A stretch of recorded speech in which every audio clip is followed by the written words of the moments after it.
अष्टावक्र गीता 13वां अध्याय। महापंडित एवं विद्वान अष्टावक्र की बुद्धिमता से आप सभी लोग परिचित होंगे।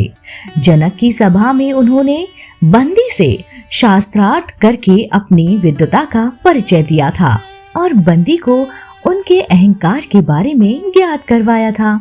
उन्हीं के द्वारा रचित महागीता का यहाँ 13वां अध्याय प्रस्तुत करते हैं।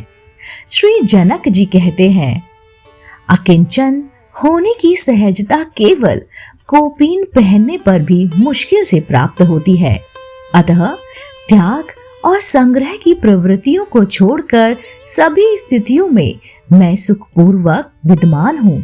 शारीरिक दुख भी कहाँ, वाणी के दुख भी कहाँ, वहाँ मन भी कहाँ है।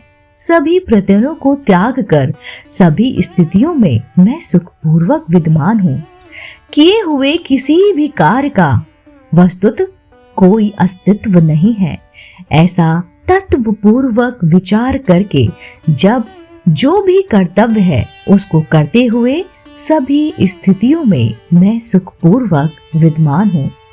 शरीर भाव में स्थित योगियों के कर्म और अकर्म रूपी बंधनकारी भाव होते हैं, पर संयोग और वियोग की प्रवृत्तियों को छोड़कर सभी स्थितियों में मैं सुखपूर्वक विद्यमान हूँ।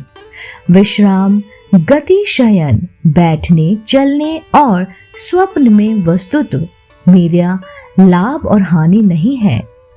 अतः सभी स्थितियों में मैं सुखपूर्वक विद्यमान हूँ। सोने में मेरी हानि नहीं और उद्योग अथवा अनुद्योग में मेरा लाभ नहीं। अतः हर्ष और शोक की प्रवृत्तियों को छोड़कर सभी स्थितियों में मैं सुखपूर्वक विद्यमान हूँ।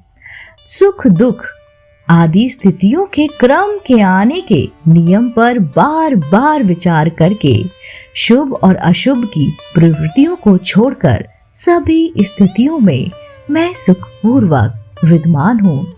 कहा जाता है कि अष्टावक्र द्वारा रचित महागीता का एक एक श्लोक 1000 मणिकों की तुलना में भी बहुत अमूल्य है, क्योंकि अष्टावक्र गीता के श्लोकों में गागर में सागर भरने जैसा बताया गया है।